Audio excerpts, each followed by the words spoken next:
और कितना सुंदर कहा विद्येश्वर संहिता में, जब रुद्राक्षों का महत्व भगवान शंकर स्वयं मां जगतजननी जगदम्बा से करते हैं, पार्वती को करते हैं।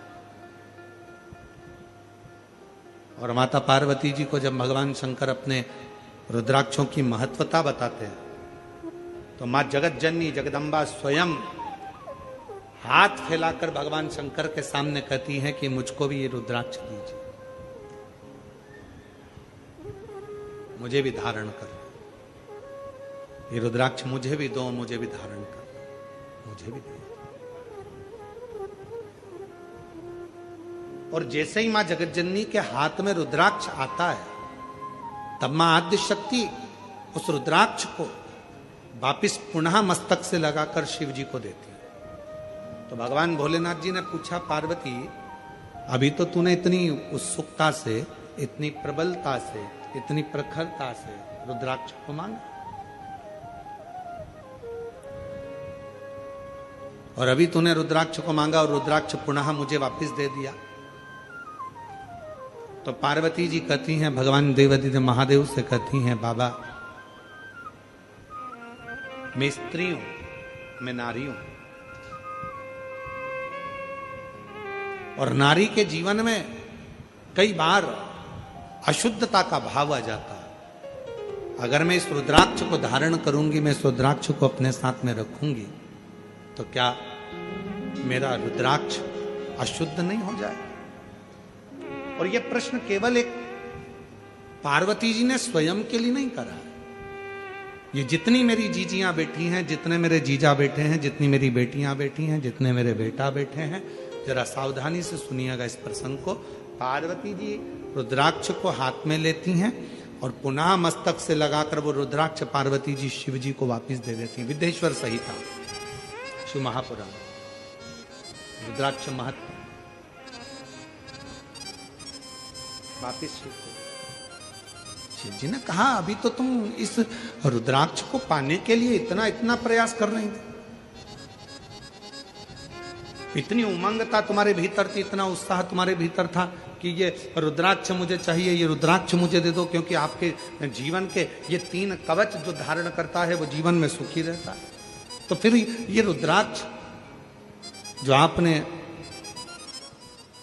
मुझे दिया पार्वती जी, फिर सिर से लगाकर मुझे वापस क्यों कर दिया?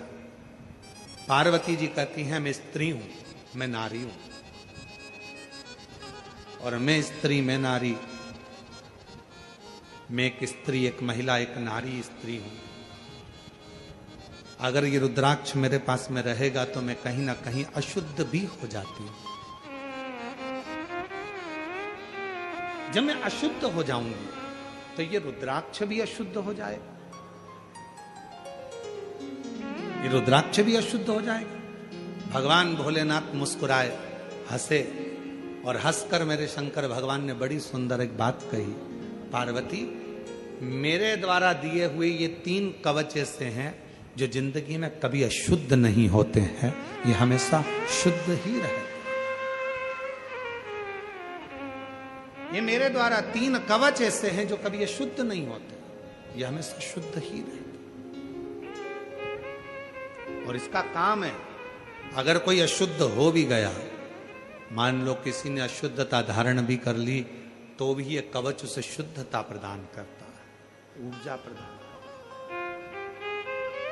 तो मैं नारी होकर इस रुद्राक्ष को धारण कर सकती हूं।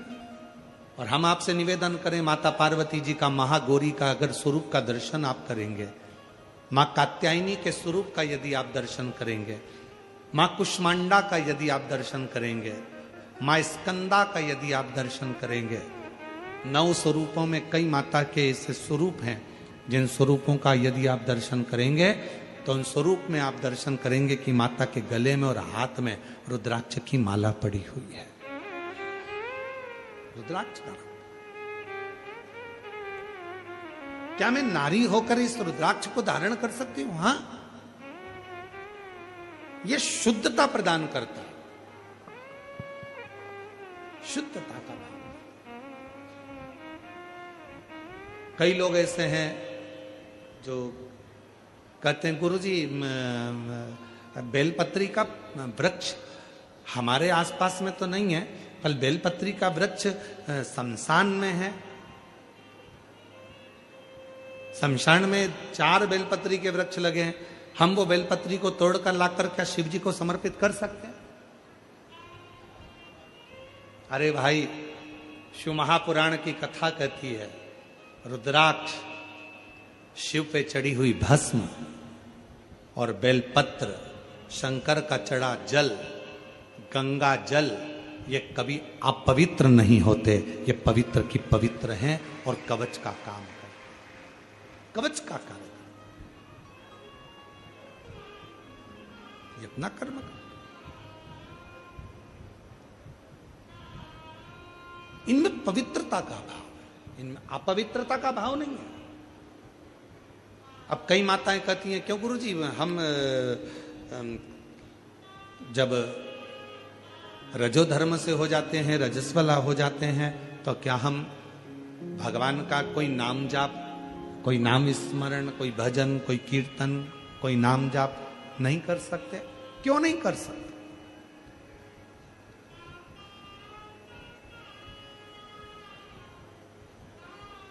भगवान का नाम चाहे तुम कितने भी अशुद्ध हो, चाहे तुम कहीं पर भी बैठे क्यों ना हो, किसी भी भूमि पर बैठे हो, कहीं पर भी बैठे हो, चाहे कितने भी अशुद्ध क्यों ना हो गए हो, तो भी परमात्मा का नाम लेना बंद नहीं करना चाहिए। परमात्मा का नाम तो लेते रहना चाहिए। परमात्मा के नाम से पीछे नहीं हटना है, हमें भगवान का नाम का गुणगान करना है। और कहीं किसी रूप में कोई तुमसे कह दे कि तुम गंगा जी के घाट पर जाकर बैठो, भगवान का नाम लेना, तो वहां ज्यादा बल मिलेगा। कोई तुमसे कहे हिमालय पर जाकर बैठ जाओ, वहां भगवान का नाम लेना तो ज्यादा बल मिलेगा। कोई कहे तुमसे कि तुम तीर्थ में जाकर बैठ जाओ, वहां भगवान का नाम लेना तो ज्यादा बल मिलेगा। शिव महापुराण की कथा कहती है, भगवान शंकर अपनी अर्धांगिनी के साथ, भगवान शंकर अपने बच्चों के साथ, भगवान शंकर अपने पोतों के साथ, भगवान शंकर अपने पड़पोतों के साथ, भगवान शंकर अपनी बेटी के साथ, भगवान शंकर अपने पूरे परिवार के साथ अपने घर में रहते हैं और वहां बैठकर राम नाम का सुमिरन करते हैं और उसका फल प्राप्त करते हैं।